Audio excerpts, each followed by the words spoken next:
It's one of the most isolated and autocratic countries in the world. Here leaders wield absolute power, with a personality cult as strong as Stalin's back in the USSR. Most people assume only North Korea runs this way, but they're wrong. Welcome to Turkmenistan, its Central Asian twin, a land of marble facades and natural gas wealth, where the state has an absolute monopoly on media and foreign journalists are blocked at every turn. Getting a visa here is almost impossible unless you promise to praise the regime and lie about what you see. For independent reporters, it's a near total black hole. Yet somehow, I managed to get in. And what I found was a country of stark contrasts. The shiny, hollow image they show the world versus the grim, crumbling reality underneath. State TV pumps out non-stop propaganda, while much of the population lives in poverty despite billions in gas revenue. The legislature here is a joke, dissent gets crushed, and international social networks are inaccessible. Forget the official tour. This is the true account of what life is really like behind the marble. This is Turkmenistan as you've never seen before.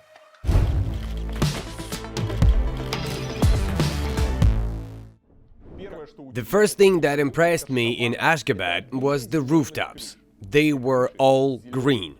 You fly into green airport, you get out of a green airplane, and you see people in green uniforms. As if you were not in Ashgabat, but in Dublin on St. Patrick's Day.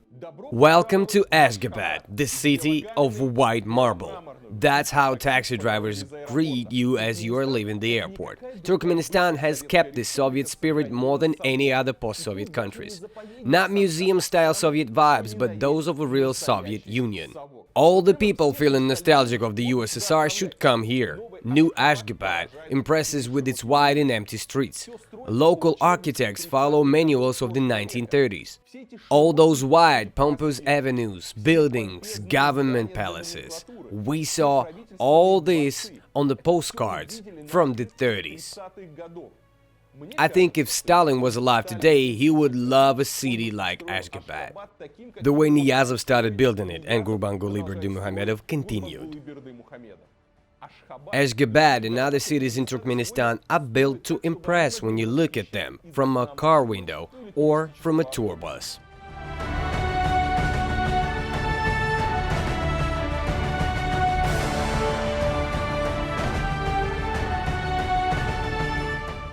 But to see the real city, you have to venture off the main street. And that's where the show-off is over.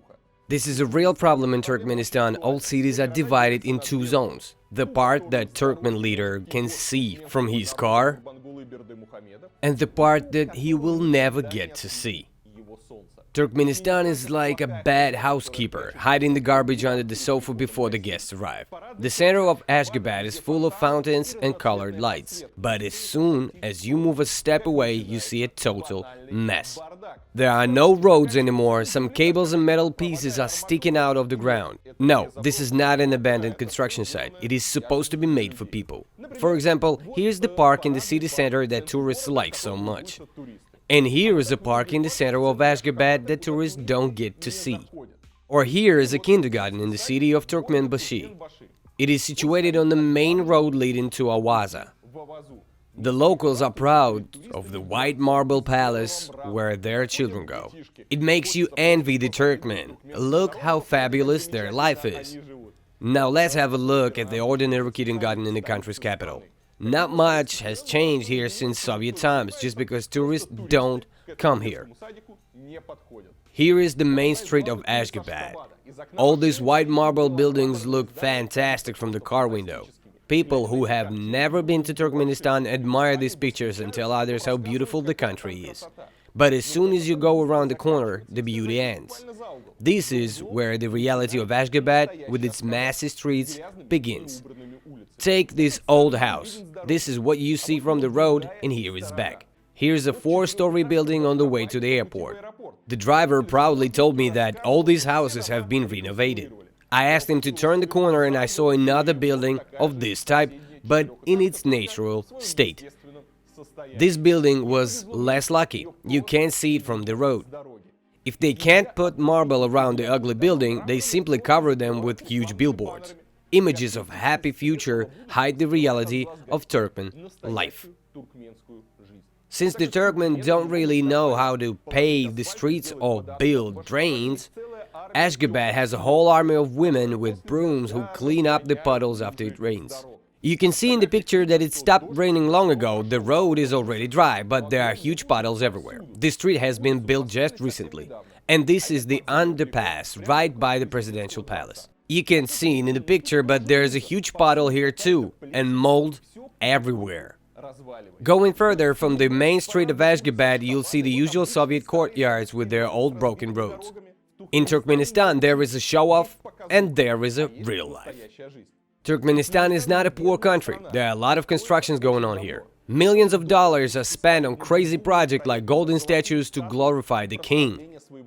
For the Turkmen, it's more important to have the largest golden statue, not the cleanest streets and courtyards. Here they build things for postcards, not for people. There is not a single neat courtyard here. It's way more important than the crazy golden statues.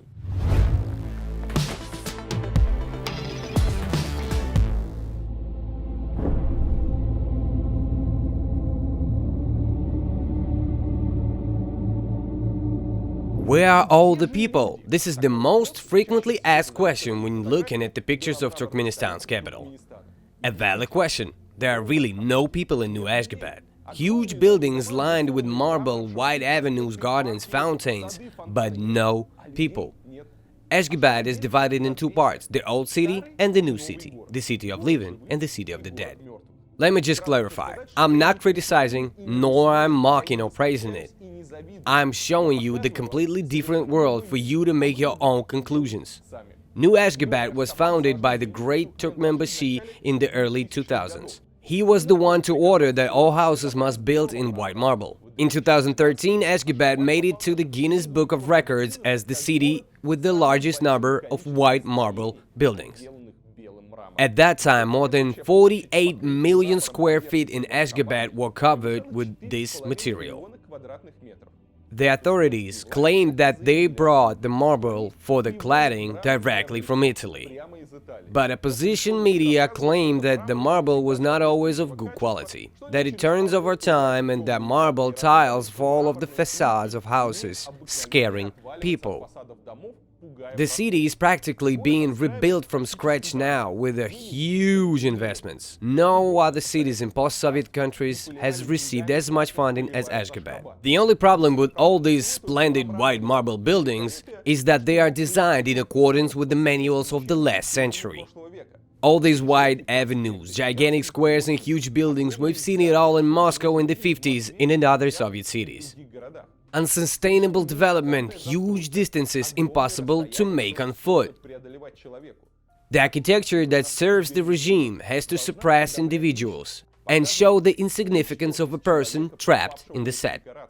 Using art for ideologist propaganda was okay 70 years ago, but in the modern world it's just weird, especially in the contrast with the modern solutions we see in Europe and America. I'm talking about those nice neighborhoods where you feel like having a coffee outside, not like shrinking and running away. Ashgabat is being built at an unthinkable pace. Gigantic parks and squares, houses far apart from each other, all this is empty. I mean, who would go for a walk in this park? There is none walking in the center of Ashgabat, day or night. The central part is actually close to the public. That's where the presidential palace is located and nobody can approach or film it. Can you guess the style? It's Turkmenbashi interpretation of the Stalinist empire style. Even in the city center, near the Ashgabat monument, there is nobody. When I asked locals where all the people were, they told me they're working. But after work hours, the streets were still empty. I was told they are at home already. And even on weekends, the streets stayed empty.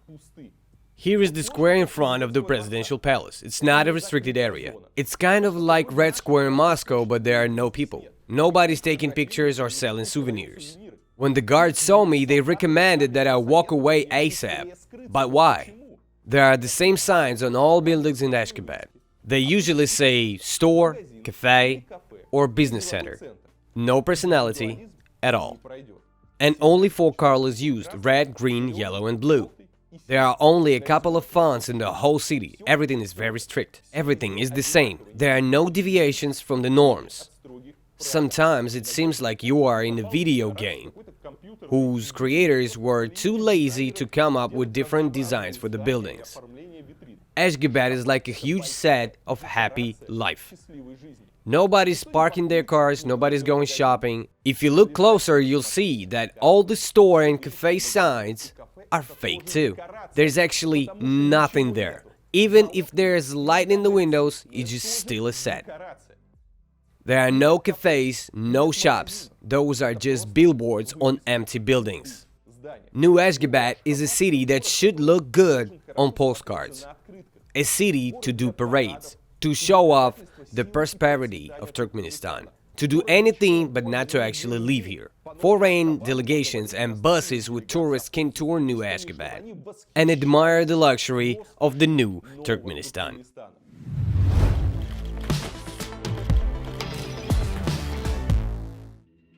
Ashgabat has a tragic history. On October 6, 1948, it suffered one of the most destructive earthquakes in history. Between 90 and 98% of the buildings in the city were destroyed. According to various estimates, between 50 and 75% of the city population perished. After the earthquake, the city was almost completely rebuilt. Today, the remains of those Soviet-era buildings are considered the Old Town. The center of Ashgabat is really nice. It's a neat, green, post-Soviet city. There are many people and cars, not so many fake sets. Unfortunately, all this now is being demolished because the Old Town does not fit into the concept of white marble Ashgabat. Because, well, the old city is associated with the Soviet Union and with Stalin. And today there is only one sun that shines over Turkmenistan, and there is no space for the past. In Ashgabat, all houses have huge satellite dishes, even in remote areas. They are cheap, so every city dweller finds it necessary to get their own satellite dish instead of sharing one with the neighbors. Some years ago, the city administration ordered to dismantle satellite dishes installed by Ashgabat residents. People were offered to connect to cable TV or satellite dishes installed by the state.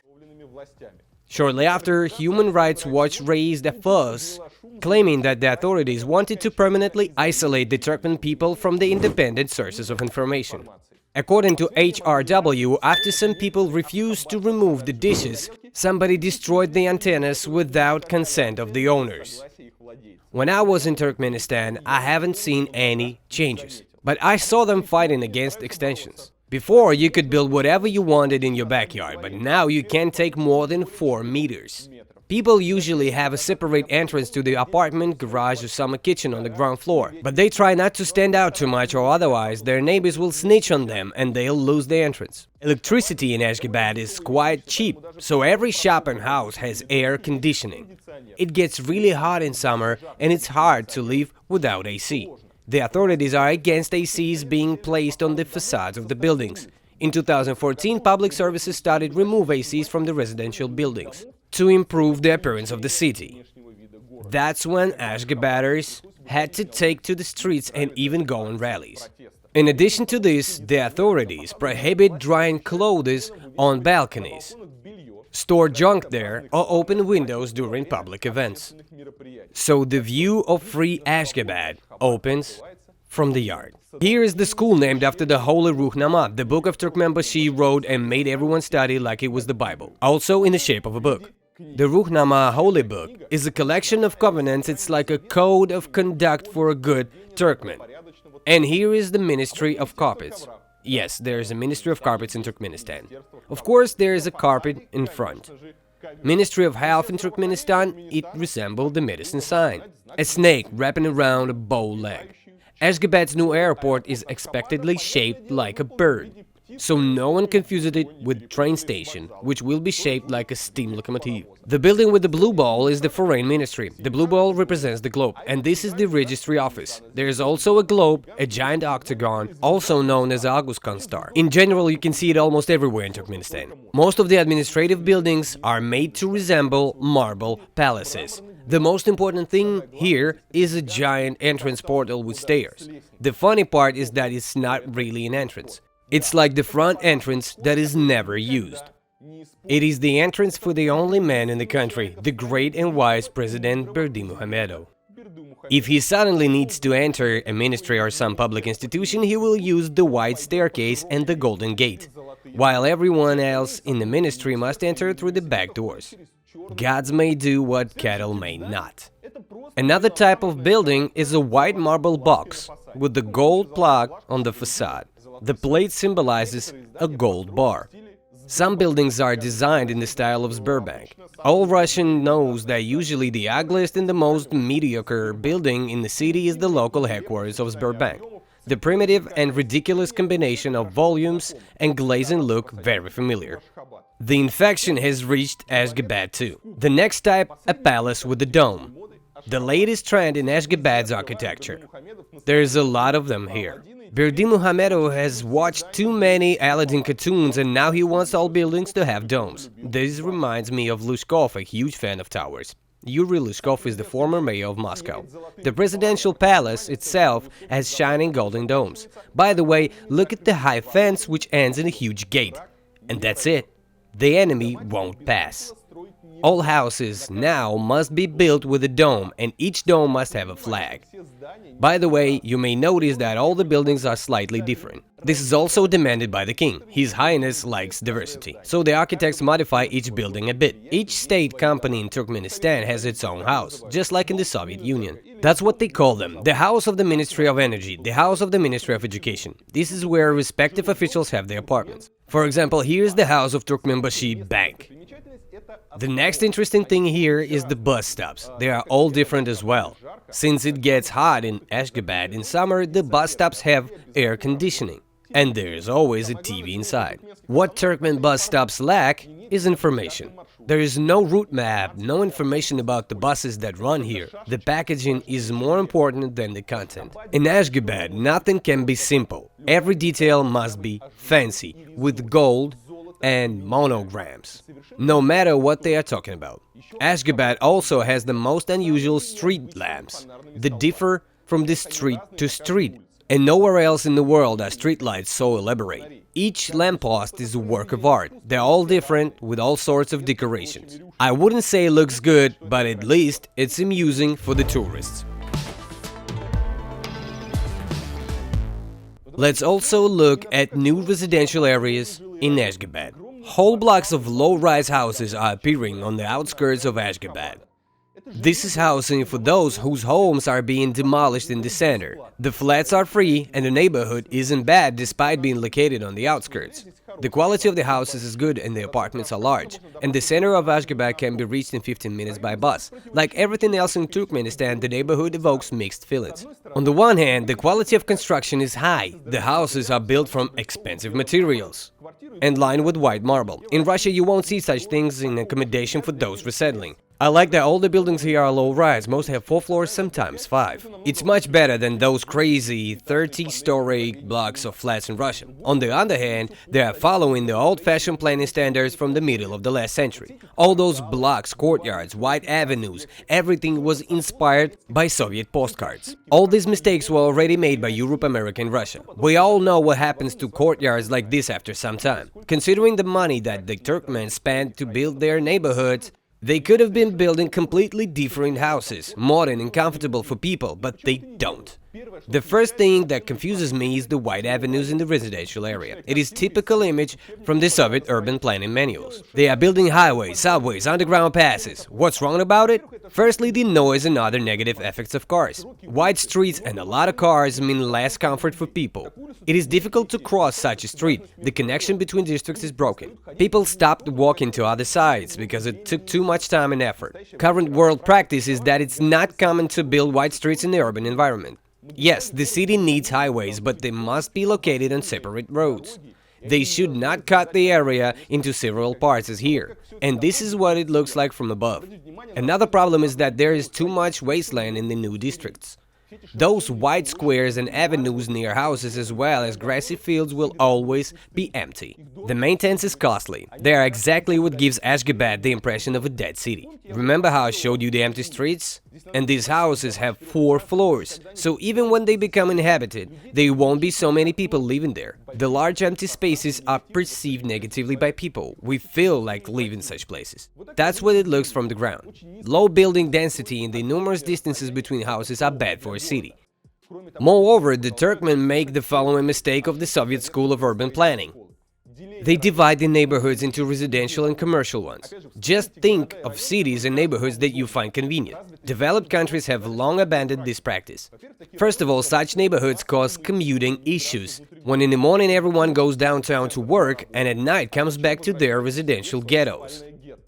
Secondly, it's impossible to do business in this area since there are no people. The streets are dead, no cafes or shops on the ground floors. Thirdly, the security level is getting lower in a neighborhood like this. Almost all new Turkmen houses also have this problem: a giant basement. You will ask, why? Remember, you don't have to climb stairs to get through the ground floor? The ground floor should be at the ground level. But the Turkmen people love stairs. When walking, you can't see shops' windows, you can't see what's on the ground floor.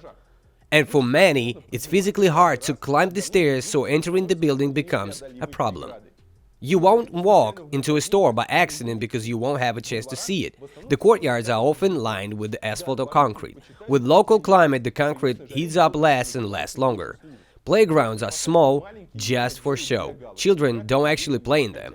Of course, in comparison with social housing in Russia, this looks very cool and will surely excite many Russians who watch this. It just makes me sad that given their opportunities, they don't do things right but continue the mistakes of the old school of urban planning.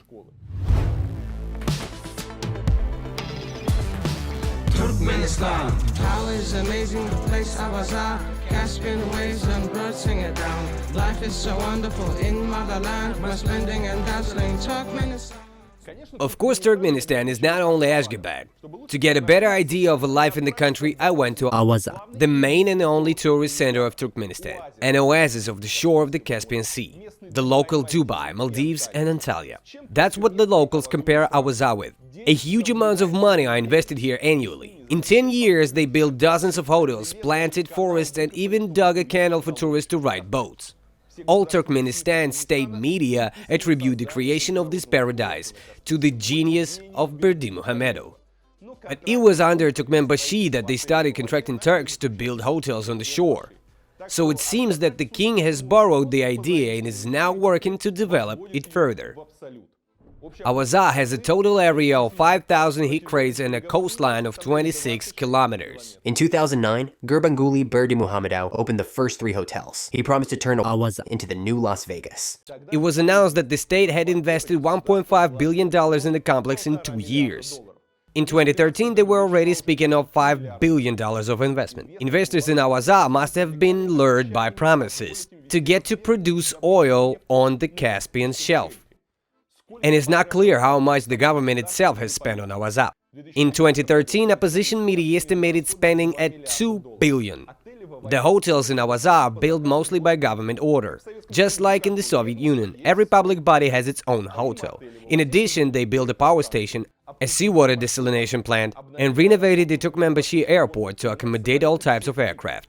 In recent years, there are more and more detached houses appearing around the hotels, probably for high officials, because nobody can afford them anyway. So yes, it's something between Las Vegas and the oil-rich Arab cities. They say that starting from May, there are lots of tourists there. Tourists from where? Domestic ones. The point is, many Turkmen officials and military staff are prohibited from traveling abroad. So Awaza is really the only resort they can go to. So hotels don't stay empty. No one knows about Awaza except the Turkmen people. There are no foreign tourists here. It's almost impossible to come here without a package tour due to the high prices. A room at an average hotel costs $70 per night, while $300, for example, is considered a really high salary in Turkmenistan. There are no architectural gems here. Most buildings are inspired by computer games of early 2000s. I swear it looks like SimCity. As always, no foreign architects were invited. All projects were implemented by Gurbanguly Berdimuhamedov's courtiers. He opened the Yelkin Yacht Club in June 2013 on his birthday. Philip Kirkorov and Jennifer Lopez were invited to perform there. The latter sang "Happy Birthday, Mr. President" to the king, like Marilyn Monroe sang to Kennedy. Later, people explained to Lopez where she had really performed, and the singer apologized to the global community and the oppressed people of Turkmenistan. In fact, one must be really desperate to go to the Caspian Sea on vacation. It's shallow, dirty, and nasty. Before, the locals would never go here. In Soviet times, it was a poor people resort. Everyone else would go to the Black Sea. But now the Turkmen have no other option than Awaza. They have planted 40,000 trees in Awaza, but there's still a long way to go before it becomes a green city.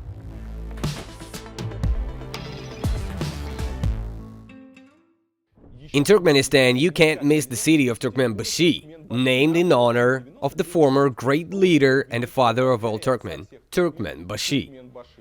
It's funny that almost all Russian-speaking Turkmens keep calling the city Krasnovodsk. The new name is not used so often, but all Russians know it very well. It is, by the way, the widespread phenomenon in Turkmenistan. Even though major streets and cities in the country were renamed long ago, the locals are reluctant to use new names. They keep calling it Lenin Street instead of Turkmenbashi Street. 3 Turkmen guys whom I interviewed could not remember the new name of Moskovskaya Street. What's the difference? Anyway. But let's get back to Turkmenbashi. The city is young. It was founded in 1869 by Russian military. In 20th century, Krasnovodsk became Turkmenistan's center of transportation, trade and oil processing. Turkmenbashi is interesting because it's not touristy at all, so we can see how ordinary people live there. It will be especially important for those who are in love with the fake Ashgabat's beauty. Look at how people actually live in Turkmenistan. For at least the last 5 years, it has been on the brink of a humanitarian crisis. The Awaza we covered earlier is being built right next to the city. It was dragged in the attention of municipal and state authorities. Turkmenbashi has been left without almost no water or electricity. Opposition media report that Turkmenbashi residents experience a shortage of drinking water daily. The sewage system has not been repaired for many years. The water pipes are in a terrible state and there is no water for weeks. A few summers ago, water was available for 3 to 4 hours in the evenings, but not every day. What you'll see in every courtyard in the city is water tanks. People don't know whom to complain to anymore. They call and write to Ashgabat, but the authorities say there is nothing they can do. A woman told reporters that she sends her laundry to her relatives in the capital, because there's simply no way to do laundry here. Locals told me that the situation with water is really bad, but it's even worse with electricity and roads. There is none. The city itself is small. It is situated on the coastal hills. Like of all Turkmenistan, it is divided into parts. The main one, which can potentially be seen by tourists. Perfect roads, streets are clean, it's basically a dream city. The other part is the real one. Dirty, collapsing, and poor. Soviet monuments are still in the city, but with some modifications. First, they are all been painted gold. Second, many monuments had their Slavic-looking heads replaced with Central Asian-looking heads. Central Street still has Soviet buildings and a good dose of Turkmen show-off. They only paint the front parts where the visitors can see it. All other parts, they don't really matter. The facade of the house, which faces the main street, has new tinted windows so that they won't see flash through them. I asked the local guy if you can put transparent windows. If the windows face the main street, no, only blue. He answered, sadly. I wish they used pink glass, it would be more fun, his girlfriend joked. Both laughed. The other side of the house looks like this. This is the real Turkmenistan that no one will show you. Look at those gigantic water tanks, and note that there is no asphalt either. When the water starts to flow through the pipes of Turkmenbashi, the inhabitants drop everything in rock to stock up. Tap water is usually dirty, but nobody cares because there is no other water anyway. People use basins, pots and special tanks. These tanks are connected to bathrooms, so the water gets directly to the flats. Instead of fixing the pipes, the authorities built palaces and golden statues. Who needs water? Who needs electricity? We better build another palace. And this is Turkmenbashi Hotel. Locals have a joke. You come to Turkmenbashi, the city. In Turkmenbashi, that's how they call January. Walk down Turkmenbashi, the street, to Turkmenbashi, the hotel. You come to Turkmenbashi, in Turkmenbashi, by Turkmenbashi, into Turkmenbashi, after arriving at Turkmenbashi, the airport.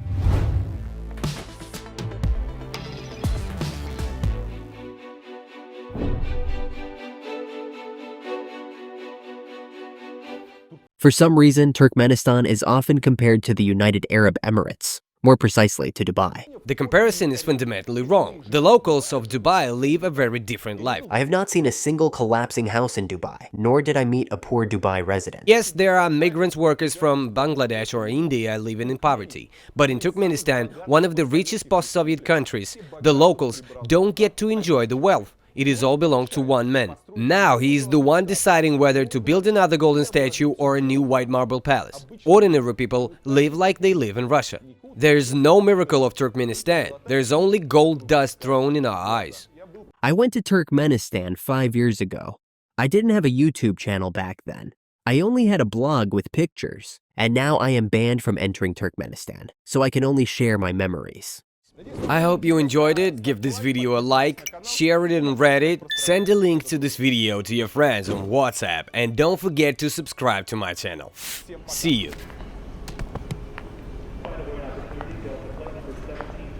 Service to the Kennedy Airport. All confirmed passengers should now be boarding.